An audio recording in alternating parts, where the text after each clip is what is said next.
During a viral pandemic, is anxiety endemic? Hello, everyone, and welcome to Restart Wellness. This is a weekly live learning program powered by Project Ripple, aimed to discuss how people can stay healthy in a new reality. My name is Stephen Koo. Thank you for joining us. This week, we're dealing with anxiety, how it's affecting us, and how we can get over it. Since the onset of the pandemic and the subsequent lockdown in March, there has been an increasing vulnerability to mental distress and anxiety. This largely stems from the uncertainty of not knowing when the lockdowns are going to end.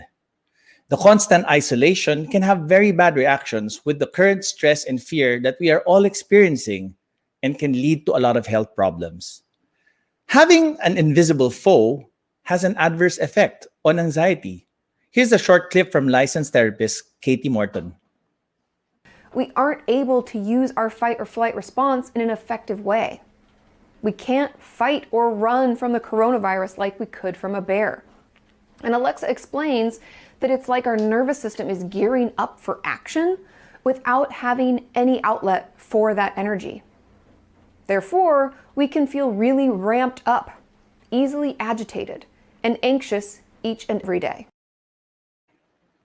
To help us answer the hot take question of the day, we bring in a group of people dedicated to helping us identify and counter our anxiety. First up, we have the happiness doctor, Leah Bernardo. Welcome, Leah. Hi, Stephen. Next, we have certified functional medicine physician, Dr. Raymond Escalona. Welcome, Raymond. Hi, Stephen. Good to be here.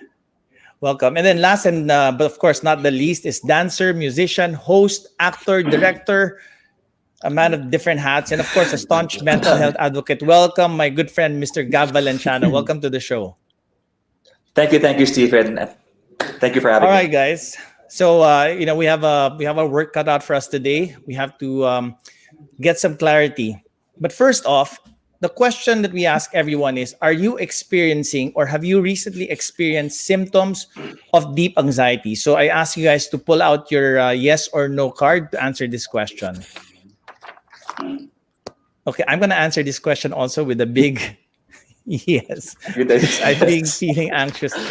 Recently I thought I was having a heart attack. I had to go to so many tests and, only to find out it was, I think, more of anxiety. So resounding yes from all our guests. And we'd like to ask our audience as well to answer the same question. Please send in your response, yes or no, in the poll. And we'd also like to encourage everybody to please send in your questions, because at the end of this program, we will answer as many questions as we can. So try to make those questions as interesting as possible so that we can pick them out. Of course, we'd like to thank Atma Prema for being a supporter for today's show. Okay, let's dive deep now into the issue in a segment called The Slant. All right. With something like anxiety, we have to be very careful as people experience and react to it very differently. So my first question to everyone, how do you know for sure that we are actually feeling anxiety? What are the clear manifestations that tell us we need to already seek professional help? Let's start with Leah. Ladies first. Okay. I think anxiety will manifest itself in many different ways. The most common one that I've come across is waking up in the middle of the night and not being able to breathe. It's that gasping for air in the middle of the night. That's a definite anxiety attack. So the body and the nervous system responds in many different ways. But you'll find that the most common is when the breath stops. And this is a very important aspect that's telling you fear has taken over. And so you'll find that when you're in flow, the breath is flowing. But when you are in stress, high stress or in fear, the breath will stop. And use the breath as your calibrator for whether or not you're experiencing anxiety. That's the fact. Okay, yeah. That applies to me. I had to actually wear a Garmin watch for the last 2 months just to determine my my heart rate and all these. Yeah. Wow. Okay, Doc Escalona, do you have any other symptoms that you're watching out for to determine? Yeah. My perspective really comes from the medical kind of training that I had a lot of years back, actually. And so in our perspective, it's really understanding, is the body undergoing some form of state where it thinks it's in danger? And typically that's what anxiety is, right? It's this idea, overwhelming idea that we might not make it in that one moment, whether it's because you're trying to do a performance, whether it's because you want to hit that golf ball across a certain ravine, you feel like it's the end of the world if you don't do it. So it's this very, very real experience of threat to our being, of not being able to do it. And in medical terms, there's this book called the DSM criteria. And this DSM manual is what most professionals, general practice doctors like myself, would try to diagnose that condition with it. And what it says in the manual is that if you've had this anxiety for an unknown reason for more than 6 months, that's when we try to seek a professional diagnosis for that setting. However, if I could just kind of tag on, because my subspecialty is pretty different from most of my colleagues. I do a functional medicine subspecialty. And in our subspecialty, diagnosing the condition doesn't make it that you have the condition. It's not that because you diagnose it, you have anxiety. Our perspective comes from the idea that there is always a root cause to things, and that it's not the diagnosis that gives you an anxiety. So if you get diagnosed with anxiety, it doesn't mean you have anxiety all the time. Or if you don't get diagnosed with anxiety, it doesn't mean you don't have anxiety. So it's that moment-to-moment change. We can expound on that later on, Stephen. If Okay, next. sure. Sige. Doc Remy, so basta basically it's there's an imminent danger or threat, or that at least that's how you feel, no? And your nervous system is reacting. Exactly. Okay. Gab, from your personal experience naman, like how do you know that it's anxiety for sure and not any other medical condition? Okay, kasi with me, I'm normally a very excited kind of guy. I get nervous very easily, and there's a very thin line, I think. Some people say na parang, I'm really nervous, I'm anxious, right?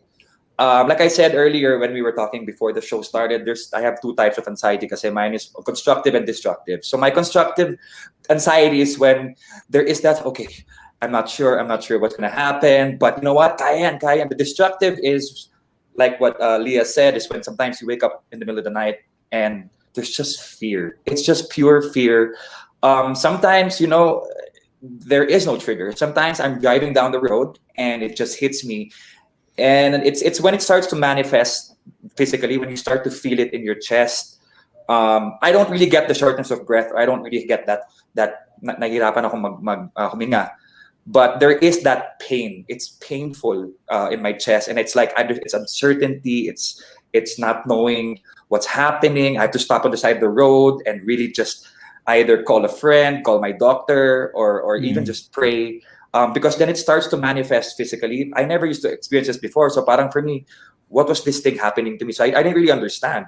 I thought I was just, for example, before a presentation, before a performance, before a meeting, before a big meeting, you can get nervous, right? It's normal. It's a normal human trait to get nervous. It's a normal human trait to feel uncertain. But what happens when there's none of that? What happens when you're at home and you wake up in the morning, you wake up in the middle of the night or in the morning, or you're, like I said, you're driving down the freeway. You're not doing anything. And you're not doing anything. And all of a sudden, boom, you're just like, what is this? What is this feeling? I think that for me is one of the symptoms of what true anxiety is. Okay. Yeah. Based on my own experience. So basically, no, if it's something that's not, parang it just comes out of nowhere. Kasi normally when you're preparing for a performance, you can mistake nga nervousness for anxiety, But in your case, you mentioned that you experience physical pain, no? And then for some people, like for me, before I would get rashes, or something like that. And then recently, I've been having yung breathlessness. So I actually thought, baka ano na siya, a corona na siya kasi I couldn't breathe. And then only to find out that it's not. So my question is, how do you know it's getting worse? How do you know your anxiety is getting worse? Raymond, do you want to start this off? Well, again, my perspective comes from that medical group training that I've had. No? Mostly, it's when you can't do the normal things you've been doing most of the time or all the time. So if it becomes debilitative of your daily habits or routine, then that's when it's getting worse. When you are not suddenly able to do something that you're normally supposed to be able to do, then that's when you kind of have to think, all right, maybe this is something that I need to get a little bit of advice or help on, or some more information on. Okay.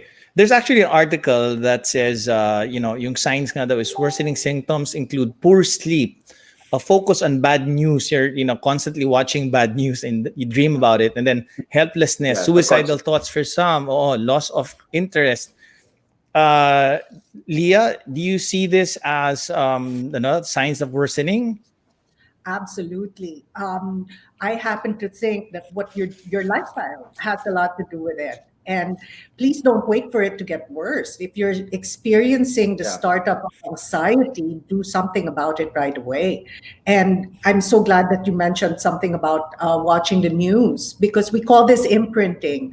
Whatever you're watching, whatever you're listening to, whatever you're exposing yourself to, that imprints on your subconscious mind without you even realizing it. So what happens is that gets stored. And this is why most anxiety attacks happen at night, because it's what you're thinking right before you go to sleep. And that's when we usually call the problems of the day, right before we go to sleep. And so it's so important that you recognize this right away. Know that there's nothing wrong with you, that it's just a response, but do something about it. So find out what will make you happier, what you're doing. We call this vibrational hygiene, meaning you really are vigilant about what happens in your space, what you're ingesting verbally, what you're ingesting by watching TV, or what you're listening to.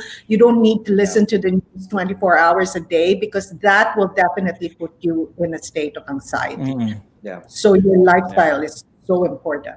Okay, Gab, you want to add anything to that?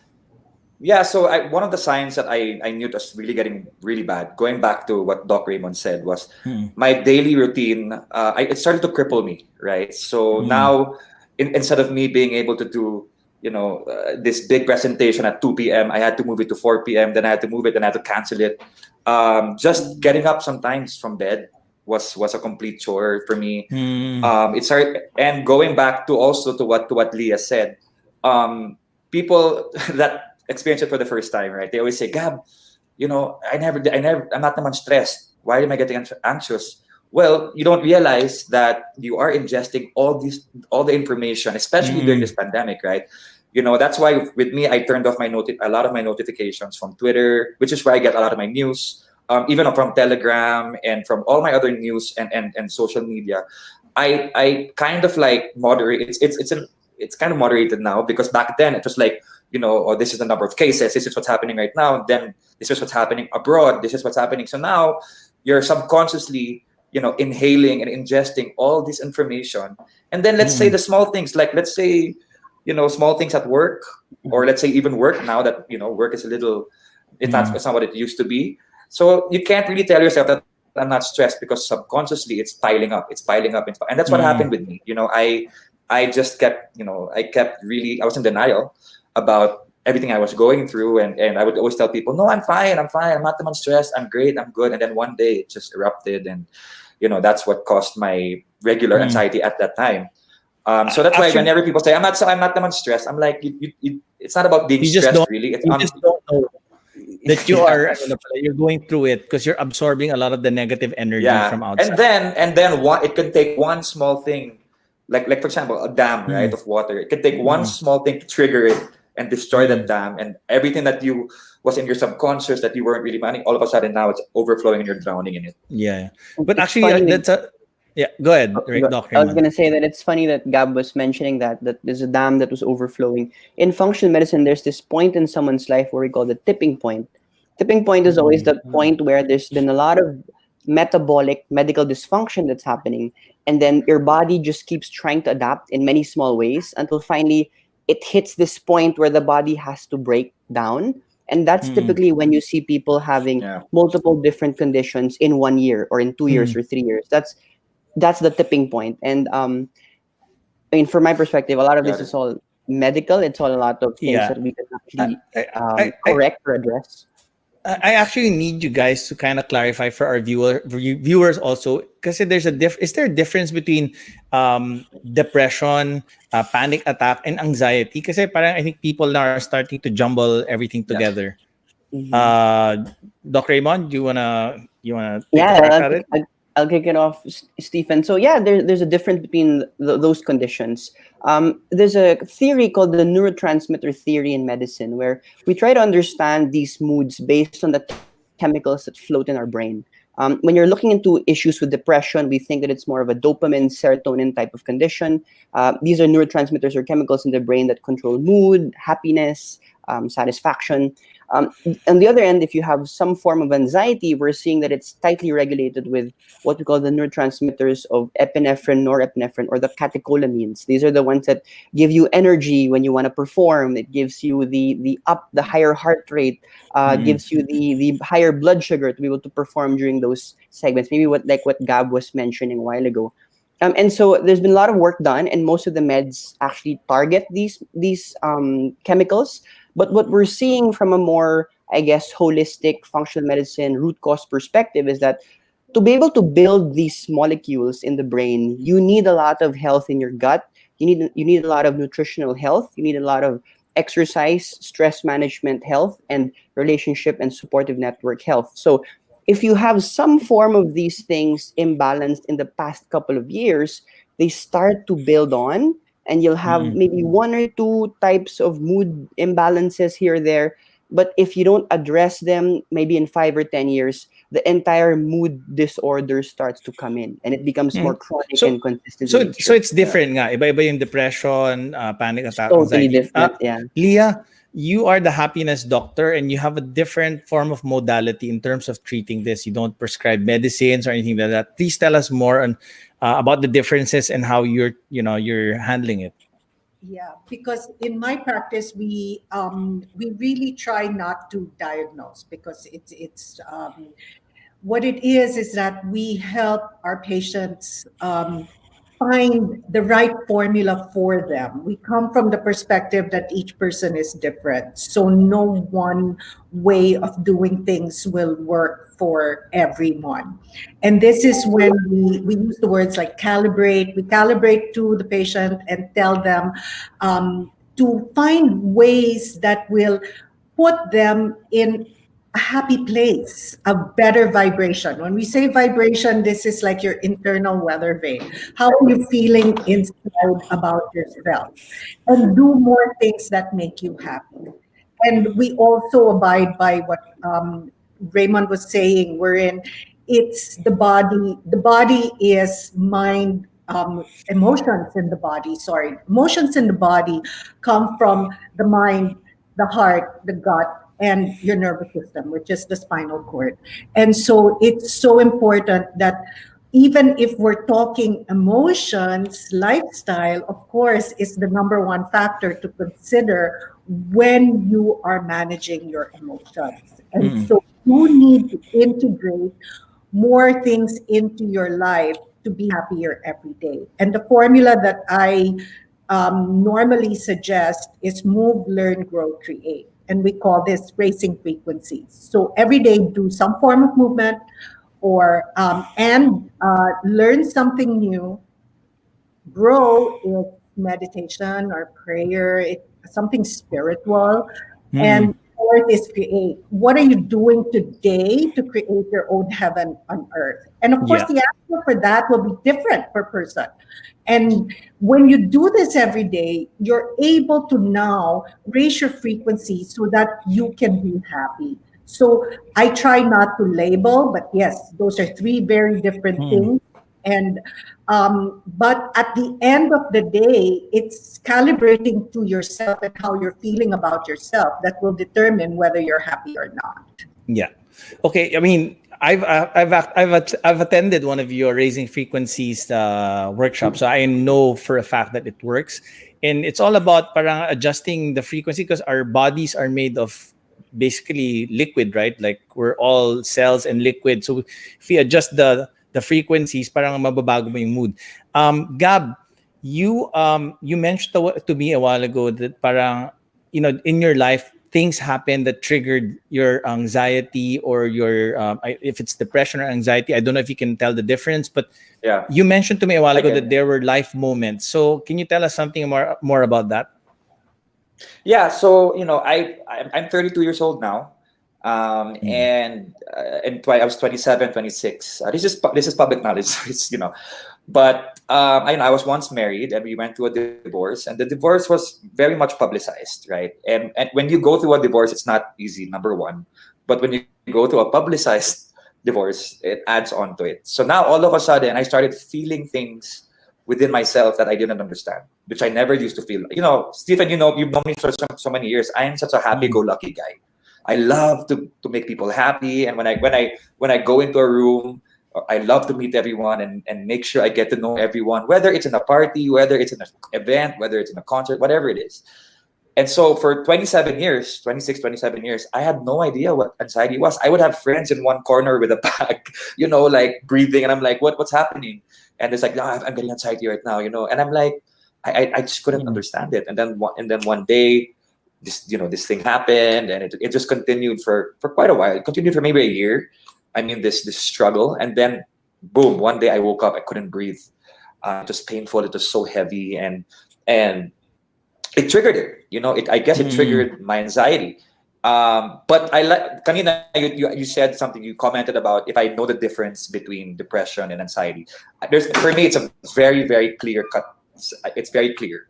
Like it's like night and day for me. For some people, I'm not sure, but for me, I can be depressed because I suffer from depression as well. But I can be depressed and not have anxiety at all. It's strange, right? I can be anxious and not depressed. So from my personal experience, my anxiety is very quick. It's like heartburn, right? Heartburn. My kind of heartburn is very quick. It's like a 15 to 20-minute burst. But that 15 to 20-minute burst is like I'm in hell. Like it's the worst feeling ever. And my anxiety is like that. It's short bursts long. Like I could feel anxiety for maybe 20, 30 minutes, and then it disappears. But yes, go ahead. Yeah, but here's the thing though. I call it my A days, right? My anxiety days. There are times when I may not be suffering from depression at the moment. I'm fine. I'm great. Everything's doing great. Work is great. I have a great day. And then the next day is it's the same thing, right? You go to work, you do your thing. But then I wake up and I know it's going to be a bad day already. I know it right away because I wake up and it's there. It's just lingering. There's this feeling of, you can't like function. Like what Dr. mentioned, it's so difficult to function normally. And then it disappears, but then it's already at the back of my head where, oh my God, this is one of those days. And then I'm eating, let's say I'm having So is it I mean, like safe to say that anxiety is more about fear and depression is more about sadness. Is that is that a safe statement to make? I think that's a very safe very, very safe thing. But then ako maging PhD, guys. deep, dark sadness. Okay, got it. All right. What are the short-term and long-term effects naman? So let's talk about the short-term and long-term effects. There are a couple of articles also that we've read, like hunger, and has really been pushing this whole thing. But then, what are the short-term and long-term effects to somebody that has anxiety? Leah, you want to start off?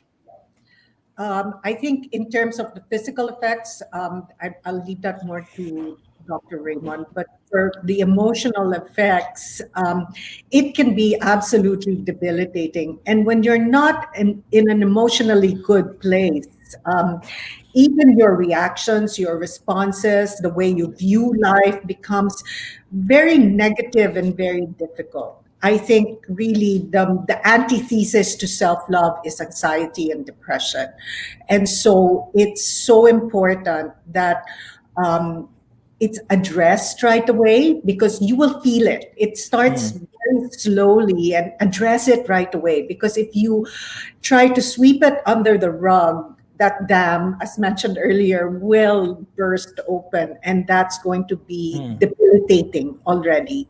And I think what's important for people to understand is that A, there's nothing wrong with you, and B, this is something that you can address immediately. Do more things that make you happy, do your breath work, do your movement, do your meditation or your centering and stillness. But you do need to take action. Dr. Raymond, is it biological, genetic, or is it developed? Like you develop All it of the lang, above. All of the above. All of the above. I'm getting anxious. It's like a soup you're trying to cook, and for that one segment of your life, that soup boils and your brain starts eating the soup. So you mentioned biologic, genetic, or the third one, Stephen? Developed. Yeah. So there has to be, whenever we get any chronic condition or any condition for that matter, there's always a gene environment interaction within our bodies. So our bodies are made of cells. Our cells have genes in them. We used to think that genes were the 100% of disease, right? So if your mom and dad had hypertension, in this case, let's say anxiety, you would get anxiety 100%. But there are some people who don't get it. And the research is very clear. There is always a gene that may be contributory to a condition, but there has to be an environment that turns on that gene. And in that turning on of that gene, the genes will start to express a different function. And in expressing that function, it creates different things in the body. And so if that makes sense to you guys, then now what we try to understand in every patient is, what is your gene environment interaction and why is it expressing anxiety? Because once you start to express anxiety, we now start to understand what is the environment you've surrounded yourself with. If we try to kind of eliminate all those triggers one at a time, you'll find the person who can express a life without anxiety. Okay, I get it. So basically, it's like if you say you're allergic to your own sweat, and yet you stay in an environment that's hot all the time, then you will develop it, right? Exactly. Is that a good analogy? Okay. Well, yeah, I think that's a good analogy in the sense that, I think that's your own sweat, though. I'm trying to pick out from what you're saying kasi.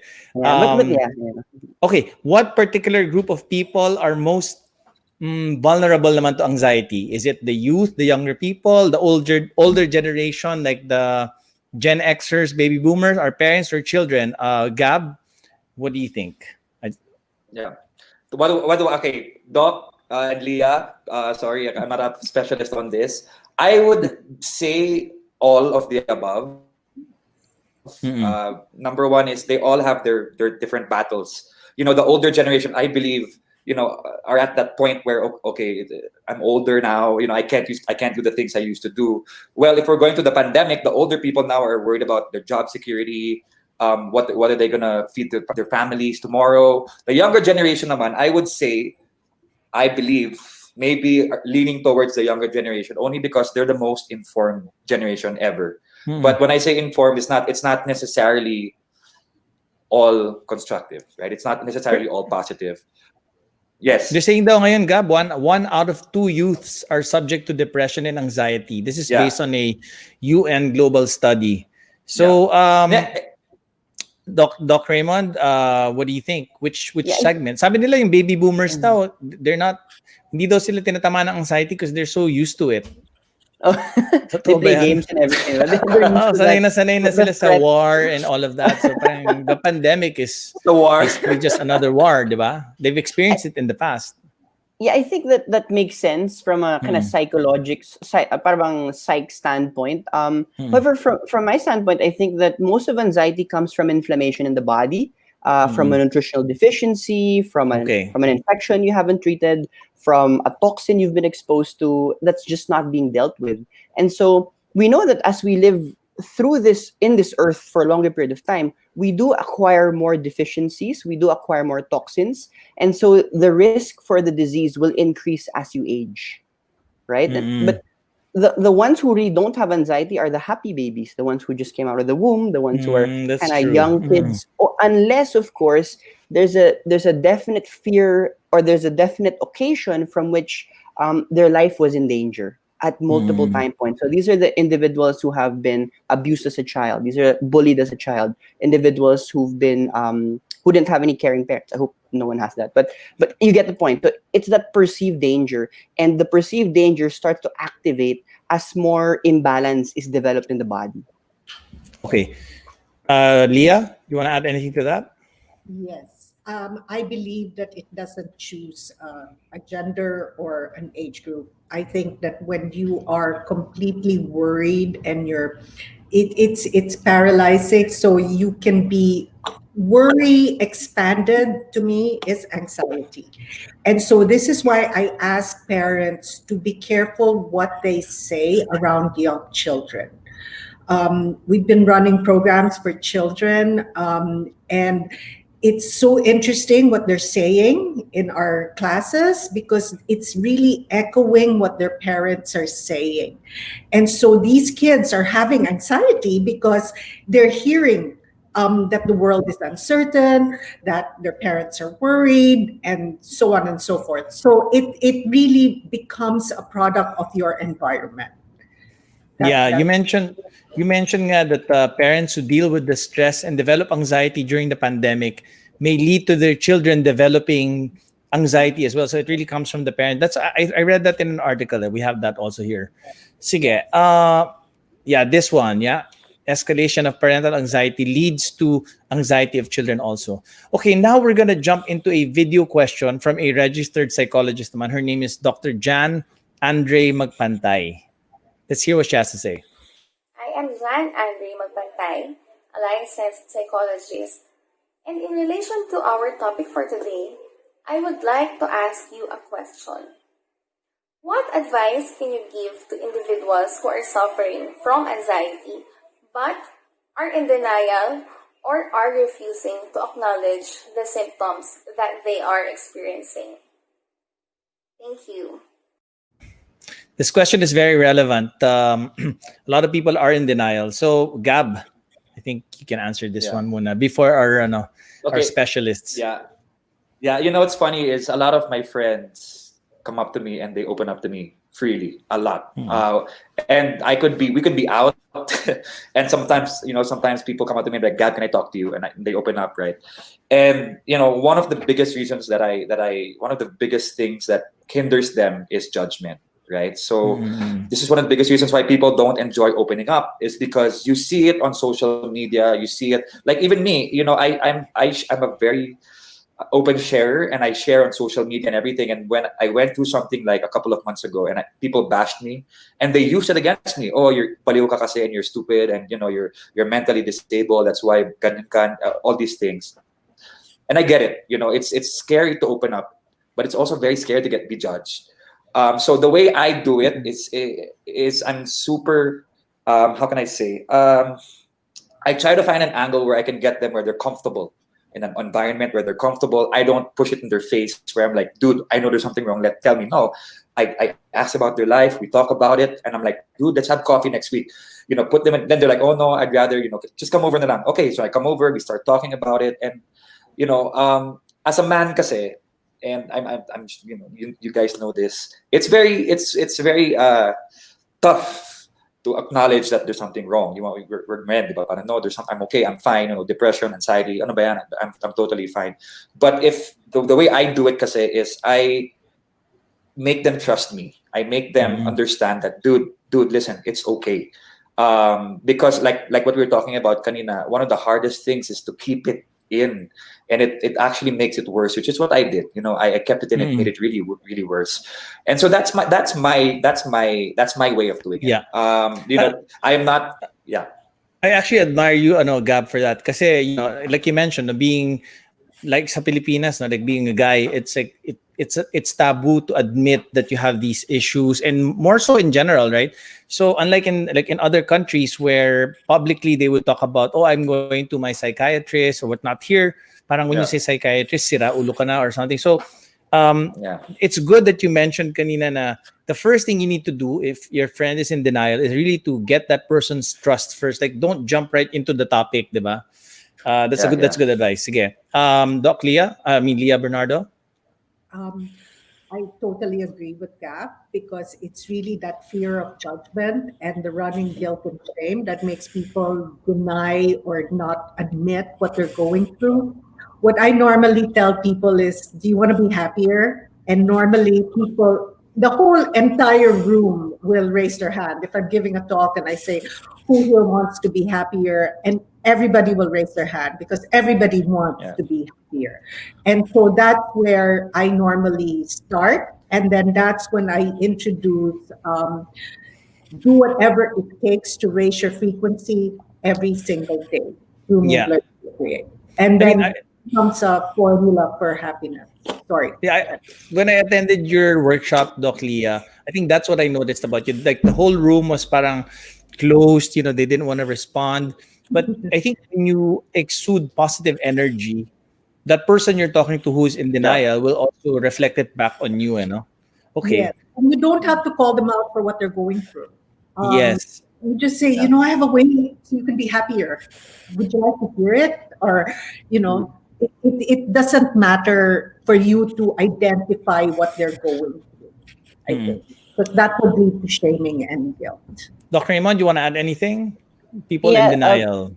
Well, you could really write a whole book about this this topic. But we only have 1 hour. I know.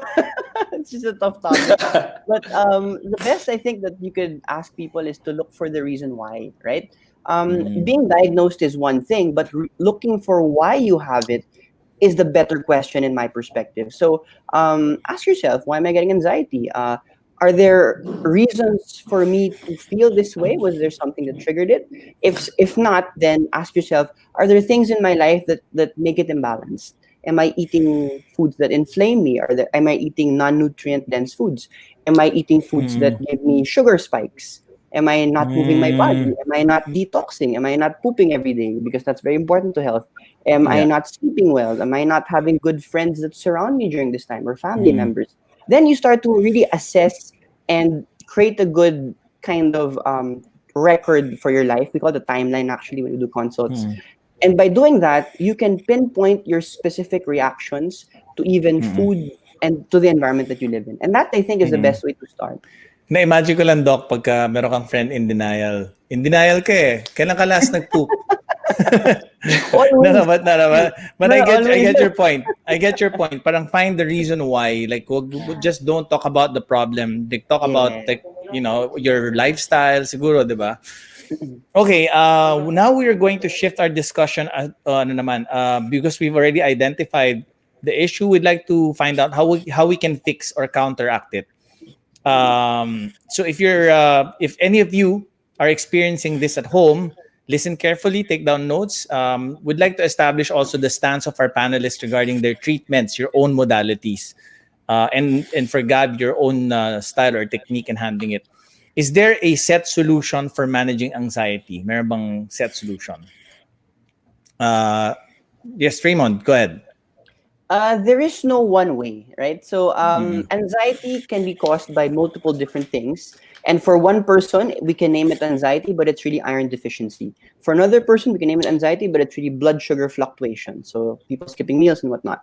Another person, it could be infections in the gut, like fungal infection, bacterial infection. So my perspective is always take care of the basics first. What are the things that you can do on your own? Lifestyle change, food, exercise, sleep, supportive relationships and networks, and meaning and purpose in life, as well as stress management and resilience. Work on those, and if the anxiety still doesn't get addressed, then you look for a practitioner or someone who can work through the root causes from a medical standpoint. And then that's really where you start. It puts the fear outside of treatment as well, because you're not just going to get one modality. You're really looking at all the answers from that perspective. So fix your lifestyle first, basically. That's the basic. Don't jump right into medicine or anything like that. Okay, Leah? I completely agree. Because there's always a reason for that anxiety. So whatever the triggers are, remove the triggers. And again, breath work is my go-to, because when you're having an anxiety attack, the breath is so important.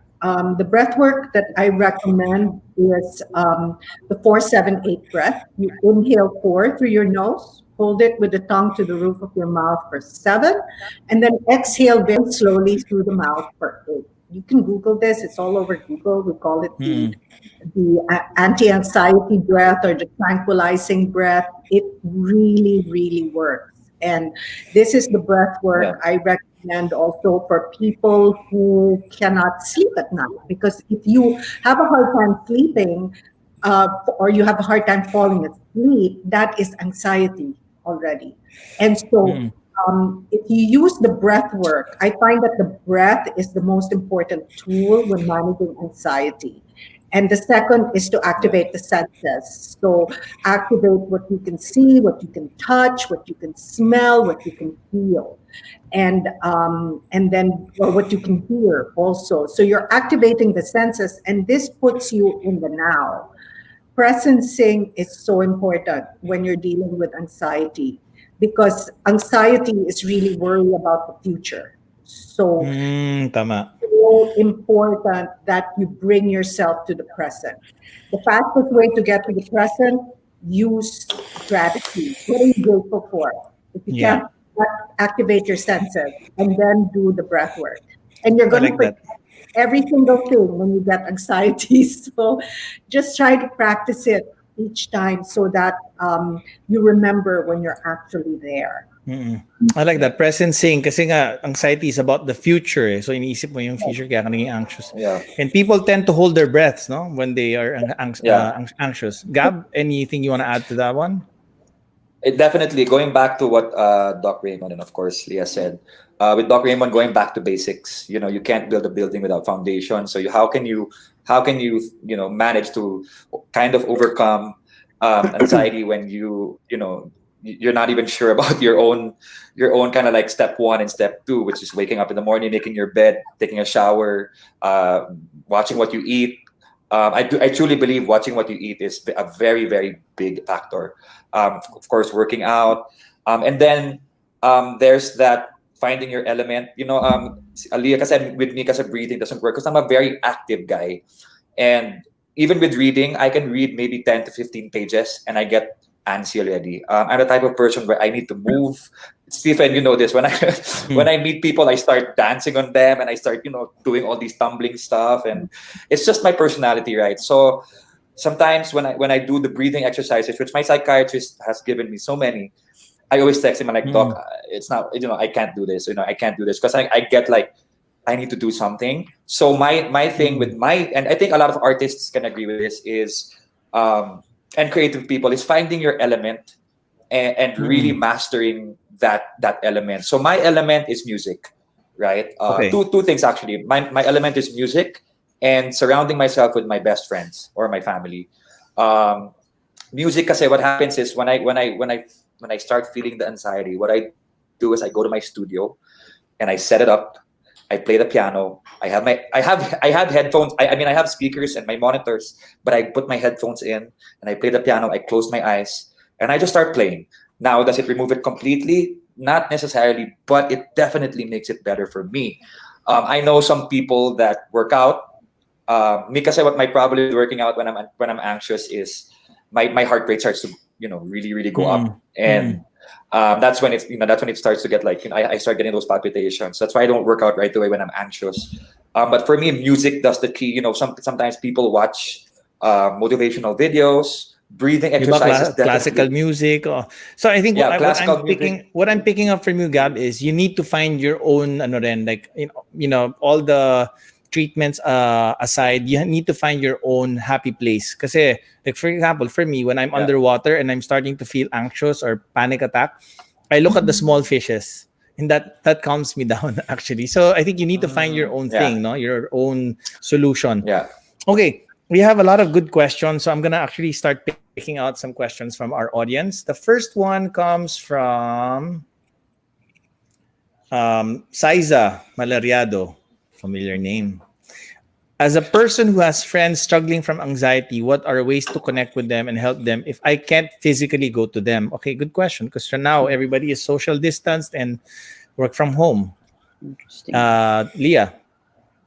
Help them raise their frequency. Don't focus on the problem. Rather than asking, why are you feeling anxious? Ask them, what will make you feel better? What can I do for you to support you right now? What's See, going you can do that remotely because I think the question niya is on the because phone? on the phone. Okay. And you can say, FaceTime. what's going to make you happier right now? What's going to make you feel good? And Okay. that works.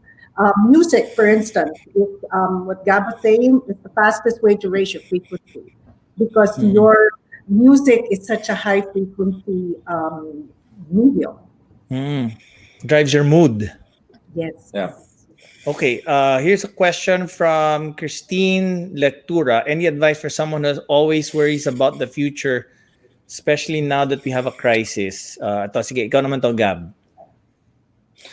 I a lot of people tend to complicate it, right? When you want to help someone and you try to, to be honest, you just be present.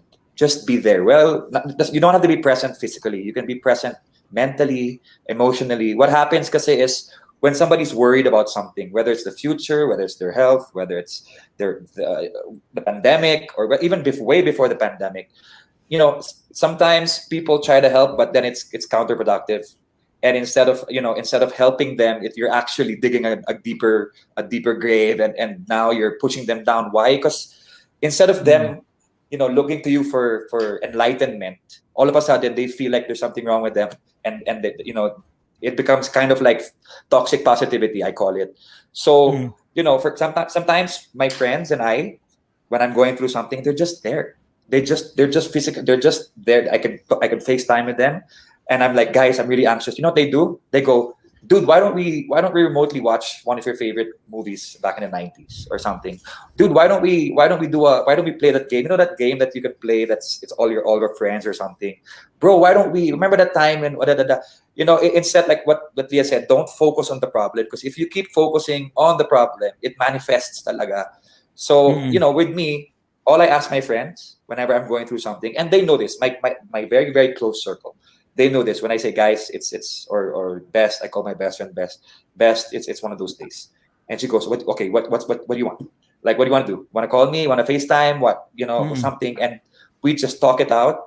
And she's not there to focus on what's not right, what's wrong, what should I do? Ikaw kasi best, you should do this kasi. Ikaw kasi best, you keep focusing on the problem. Ano ba? And this is the problem with when there's no awareness about how to handle Masyadong nega. Focus on the positive.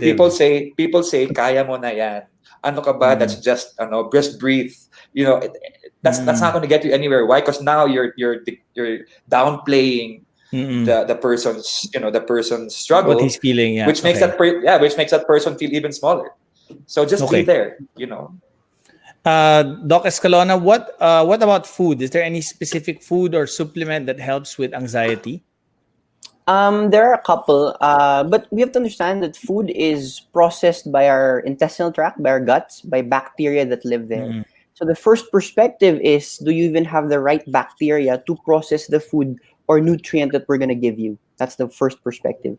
The second one is, if you do give the nutrient, there is always an over and an under nutrient. So if you go over, you're going to have symptoms. You go under, you're going to have symptoms. So what then is that sweet spot? And that's where you kind of go try it out. So what foods will give nutrients for the brain? You want foods with the protein, I believe it's tyrosine, which comes from bananas and cherries. It's going to produce serotonin in the body. We're going to put that in the chat so that our viewers... Bananas and cherries, yeah. A little bit on the US base, no? My is in the US. But also foods that have tryptophan will also support that type of building block of nutrient. But I want everyone to go away from the notion that there is one food, there is one drug, there is one nutrient that can solve this thing. It's a multifactorial problem that needs a multifactorial solution. So if I were to give you one food, I would give you a way of eating. A non-processed food diet is the way to eat. The more you put processed food in your diet, you will just create more toxins in the brain, and that's going to push the brain to do different things it doesn't want to do. Okay. Yeah, I know that mga processed food. Let's not say na lang which products kasi baka... Let's not. We're gonna get in trouble. There's a question here that I like. What if your happy place makes you feel guilty because taking a break from your anxiety makes you think you're escaping your responsibilities?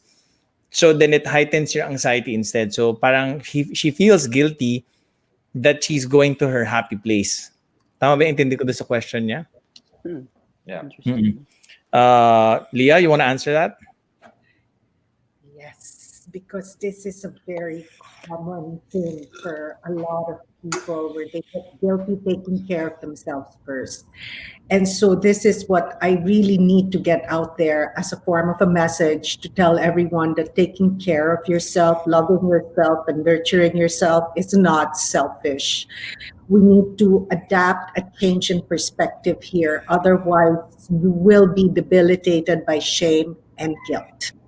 And so I'd like to invite you to come from the perspective that I need to take care of myself first and I need to fill my cup first so that I can now give the excess to the people I love. And then this allows you to be more present, to be more available to the people you love and your responsibilities in life without getting depleted. Because what's happening here is that you get depleted. And if you are experiencing a lot of guilt, a lot of shame and anxiety, you are depleted. And this is a sign for you to take care of yourself. Don't wait till it gets worse. Okay. Well, that's good advice. Don't feel guilty that you're going to your happy place. In fact, you should encourage everybody to go to their happy place. There is a question here that's similar to a question I wanted to ask. Does meditation and mindfulness actually help with anxiety? Because I read an article somewhere naman that counterintuitively, it says mindfulness and meditation can actually worsen naman daw anxiety. So what's your take on this, Doc Raymond?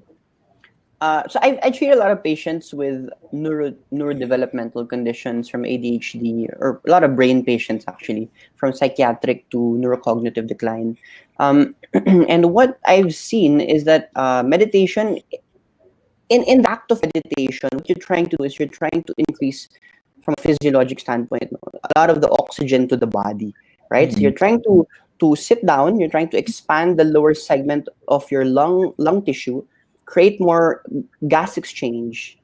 Apart from that, what we're seeing in the studies is that meditation actually creates this concept called insight.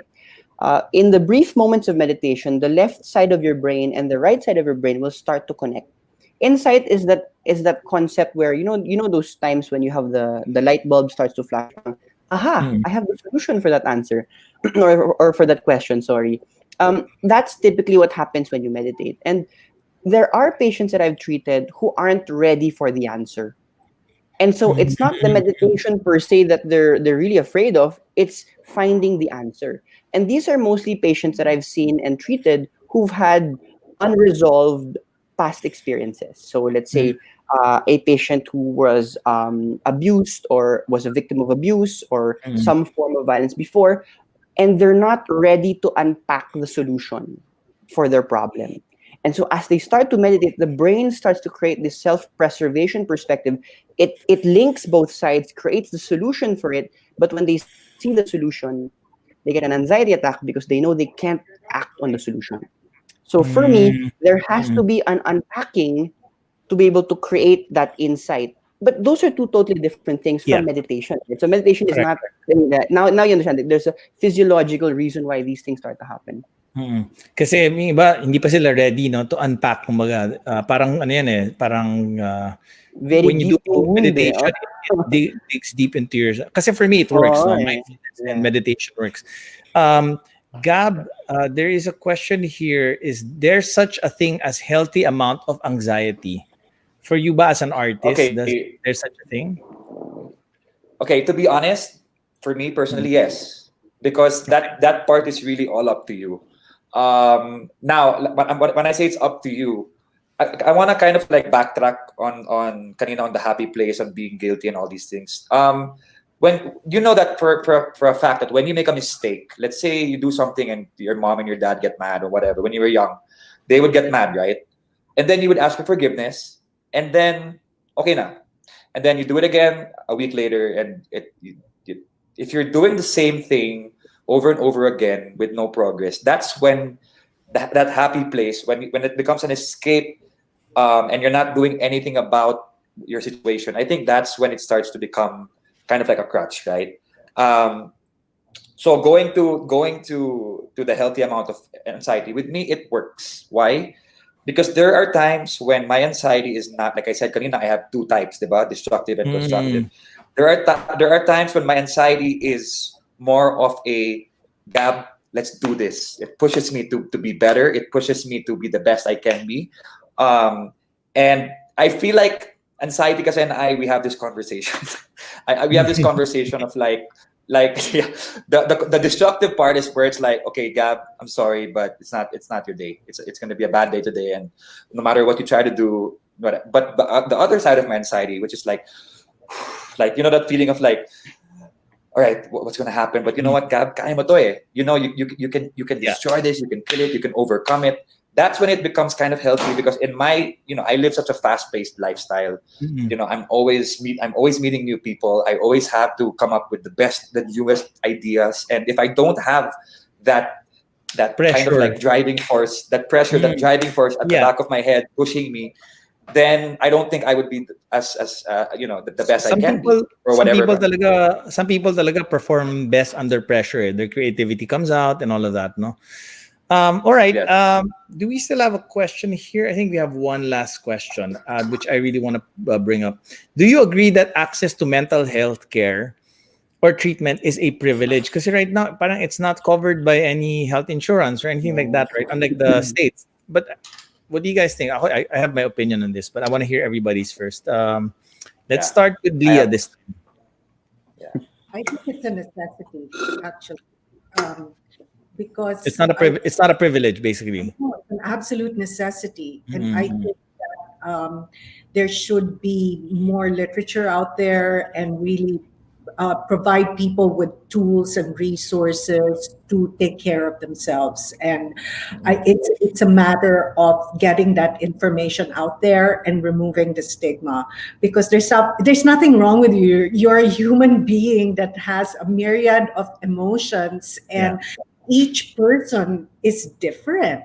And so we need to stop trying to conform and stop being a certain way. And we need to get that message across loud and clear, because it's only when you start accepting who you are, what works for you may not work for another person, but it works for you. Yeah. And who's to tell you you're doing something wrong? And so it's so important that we come in from a place of self-acceptance so that we're also able to accept other people. And I think more literature, more education, legislation, and that's a different line of debate too. But it should be a necessity, not a privilege. Okay, Doc Raymond. Yeah, I was gonna shout out my answer, saying no, we should have healthcare for all. That's basic tenet of public health. Right now, Doc, it's not included, right? If you talk about healthcare, it doesn't cover psychiatric health or your treatments. Yeah, it doesn't, right? Yeah, amongst many other things, of course. No, just a different model of healthcare that we're faced. But I think that the realization that this is a chronic health condition is really coming to light with all the mga drives and the mental health awareness. So it'll get there. The question of the way because I was trained in a public health school, so the question will always be, kasi if you start to put resources in this one thing, what are you taking resources away from? Right? And that's gonna be kind of let's not get there. Maraming issue yan there. But I think that it should be it's not a privilege. Everyone should have access to it. So it should be part of public health care. Should be part every condition should be part of public health care. That's just my entire battle cry. Gab, this is your advocacy, so maybe expound a little bit on it. Yeah, so I think February or January, I had a talk with this company, right? And we were having a great conversation. And this one person stood up and said, "Okay, this is all great and all. You have a psychiatrist. You guys go to your doctors. What about if we can't afford it? What if we can't we don't have access to the medicine that you're going? Because I am under some meds right now, but what if we can't get access to that? What if we can't get access?" And everybody was quiet, and I kind of like said, That's exactly why we're doing, like what Doc Raymond said. That's exactly why we're doing what we can with what we have, bringing this to light. And I believe within the past 2 years, we have the progress of mental health awareness has really, really, jumped leaps and bounds already. But of course, when it comes to the government and understanding that this is an issue, this is a major issue, because it's an invisible force. It's not like cancer where you go in, you have an MRI, you have a CT scan, you have all these things, and they see that there is something wrong. With mental health, you got to go to tests, you got to go to the your psychiatrist, and these are not cheap. It's actually right? it's its own epidemic right now, diba? Yeah, it's its own epidemic. So the hard part there is, unlike in the US, or unlike, when somebody says you're depressed, they kind of have an understanding already. Okay, this guy's suffering from depression. This girl is, Here kasi, we're still in that, hindi, kaya mo na yan, depressed. Ay, depressed kasi ako ngayon kasi nag-break kami ng ex ko. Ay, alam mo, depressed kasi. So people are undermining and downplaying, even anxiety. Like people, actually more than depression, I think anxiety, people are not really accustomed to that. They think it's nervousness. They think it's just, wala, kinakabahan ka lang. Hindi, okay na yan. So the more that we're able to do events like this, the more we're able to do live in the future, physically be there where people can ask their questions, people can, maybe then we can, within hopefully the next year, the government turns around and says, okay, this is a serious matter, let's include it. Because I was in the hospital for 10 days. And when I got the bill and I gave my healthcare card, they were like, "Sir, sorry, we can only cover certain things." Yeah, hindi talaga, as in hindi talaga. My concern is actually lalo na how about the lower class, diba? Parang that's why they say nga parang mental health problems or anxiety, all these are sakit ng mayaman, but actually everybody goes through it, especially the less privileged, diba? Yeah. And they don't have access. And to add to that, what we're doing also with my advocacy also to the people that may not have access to that. Leah, I'm sure you give them an alternative, because there are alternatives. There are ways. The information is out there. It's both negative and positive, but it's where you focus your energy. So I don't focus my energy on negative media, on negative anything that's out there. I always focus on the positive as much as possible. And so that's why there are ways naman. That's why I always tell people, don't always rely on meds. Don't always rely on, because at the end of the day, the most for me, our brain, our mind is so powerful, and if you feed it with the right food, you feed it with the right nutrients, you feed it with the right mindset and the right energy, there are ways to be able to overcome it. And that's what we're trying to do with our right rhythm. And in that case, I guess it becomes more accessible to everybody, all demographics, because now it's not all about medicine and all these bills. Yeah. Okay. Stephen, can I just go ahead. Dovetail and kind of add on this, because it's a super nice topic. And I think that at the end of the day, if we're always catching conditions, and Gab, I think I'd allude to your 10 days, if it's okay to allude to that, no? If we're always catching conditions in the hospital, it will always be a more expensive way to treat the condition. That's just basic health economic principles, because the conditions are just more resounding, more overblown. If we're able to work on these problems even before they come to the hospital, and that's really the way we can make it more affordable. I think that spending money from the healthcare system to the hospital is important in the emergency setting, but there has to be a bigger portion spent on giving healthy food packs to communities, teaching communities how to eat well. That way, we can really reduce a lot of the anxiety even before these imbalances start to come up. As simple as iron deficiency is so treatable, but it's underdiagnosed. It's not even being treated, and it's a big portion of some people who have anxiety. So definitely not a privilege, especially if you can prevent it, diba? So you don't spend as much. Okay. Now we want to wrap up the Q&A with the audience. We've answered a lot of the questions. We want to pull up the results of the first poll that we had, which is, have you experienced any deep sense of anxiety recently? And 60% say yes. There's still some that don't probably think about the future too much. So there's still 37% that say no. So that's really reassuring to know. And now we're gonna pull up the second, Yes. the second poll. I was expecting actually a higher yes, so it's good to know na it's not so high. What method of anxiety management do you think works best for you? Physical therapy, meditation, aromatherapy, or others? If others, please let us know in the comment section so we can shout out your answers here in the show. I'm really hoping that this episode will get some movement into legislation to actually make this a priority, because anxiety is actually the silent killer pandemic happening alongside this existing pandemic we have right now. All right. After the lengthy discussion, it's time for you guys to get your pens and paper. Take notes as we give our speakers 2 minutes each to give us their key takeaways on how to curb anxiety and help find our happy place in a segment we call Restart. So we're gonna start off with, of course, our happiness doctor, Leah Bernardo. Leah, the floor is yours. Okay, I think really what people need right now are life skills and to be able to raise their frequency, to do whatever it takes to do more things that make them happy. And so my formula for thriving is to move, learn, grow, create every day so that you can raise your frequency and equip yourself, educate yourself with life skills so that you can now channel your thoughts, your beliefs into things that really support you rather than put you down. So take Thanks. accountability for your happiness. Thank you so much, Leah. And we're looking forward to the workshop that we're going to have with you. I'm going to talk about that in a while. Next, we have, of course, Dr. Raymond Escalona.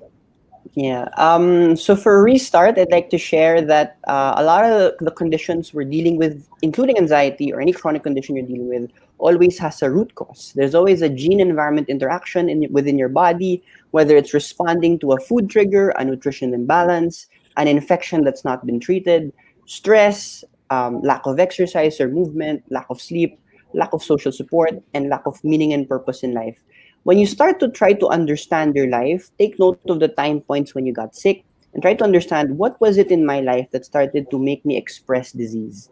If we always try to go back to why you have the condition, you'll have better long-term solutions for your health concerns or problems as you go through this pandemic. Right? That's mostly what I want to share to Restart. Thank you so much, Doc Raymond. Last but not the least, our mental health advocate and good friend of mine, Gab. Thank you so much for sharing. Please, 2 minutes is yours. Thank you. All right. I call this the 5 A's, which is acknowledge, accept, assess, act, and then appreciate. So, when there is, whether it's at work, whether it's relationships, acknowledge, accept, assess, act, and then appreciate. You acknowledge the fact that there is something wrong. Look at your life on a bird's eye point of view. Look at the bigger picture and realize, okay, there's something wrong. Now, what happens when something wrong happens? When something bad happens, you break a plate. What's the first initial reaction? Is nainis ka. Right? But you have to accept the fact that it broke. So what do? You assess the damage. Where are the broken pieces? How do you do? Where do we go from here? Then you act upon it. After you clean it up, what's the next one? Is appreciate, which is, for me, I always say baby steps are still steps. Progress, little progress is big progress. Appreciate the little victories, because at the end of the day, these are the ones that are going to build up and teach you how to empathize with others, teach you how to help others. And yeah, that's my 5 A's. Whenever I face something in life, I always go back to that. But for me, number one for me would be appreciation. To appreciate what you have, appreciate where you are, appreciate the progress that you've done. You can tell yourself, man, I'm not exactly where I want to be, but at least you're not where you used to be. So yeah. Thank you so much, Gab. And ikaw ang talagang AAA. All right. We've heard from our speakers today, and we've learned so much. I guess we want to pull up the second results of the second poll right now, just to find out. What works for a lot is still physical activity actually. So yeah, sports, running. Yeah, I think that's really on point. Dun sa sinasabi kanina ni Doc Escalona. We've learned so much from our panel today. Thank you very much for sharing a part of what you guys do.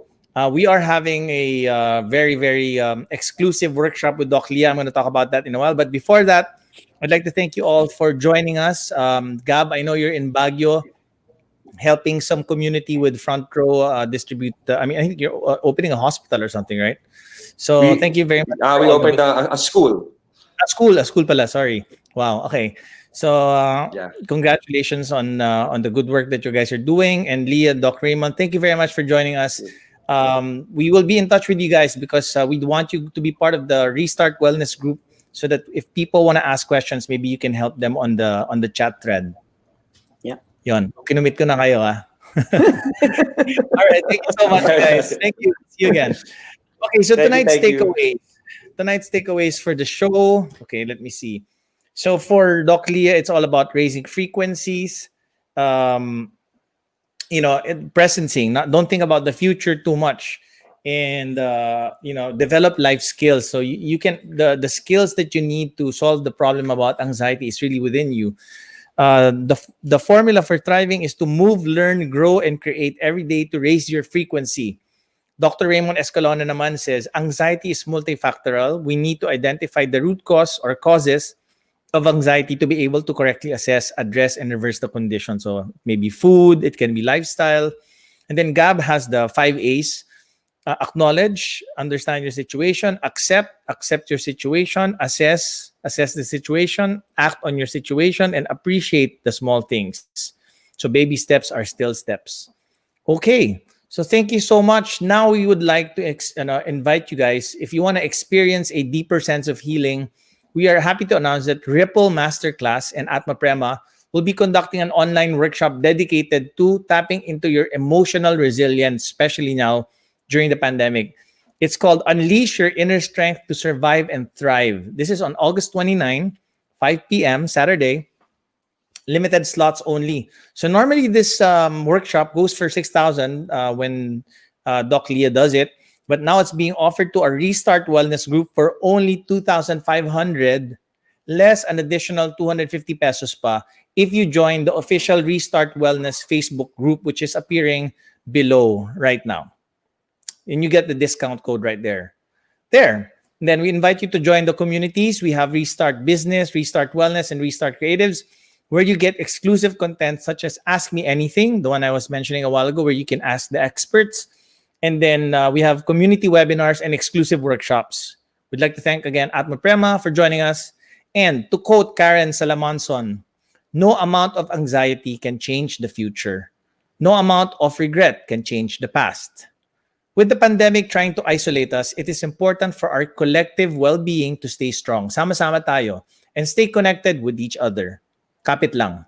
As always, in times of crisis, it's not game over. It's time to restart.